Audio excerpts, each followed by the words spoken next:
శుభోదయం అందరికీ. నా పేరు అమూల్య. నేను 7వ తరగతి చదువుతున్నాను. మా పాఠశాల పేరు పద్మాలయ ఉన్నత పాఠశాల. శుభోదయం అందరికీ. నా పేరు అమోఘ. నేను 8వ తరగతి చదువుతున్నాను. మా పాఠశాల పేరు పద్మాలయ ఉన్నత పాఠశాల. శుభోదయం అందరికీ. నా పేరు శాన్విశ్రీ. నేను 8వ తరగతి చదువుతున్నాను. నా పాఠశాల పేరు పద్మాలయ ఉన్నత పాఠశాల.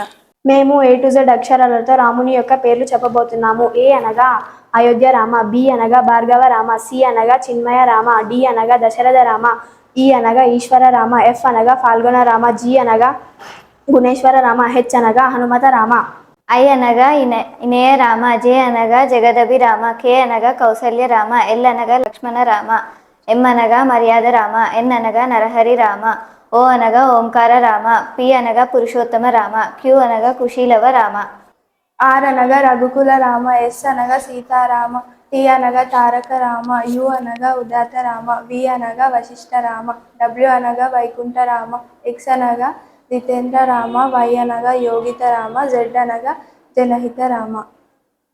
ధన్యవాదములు.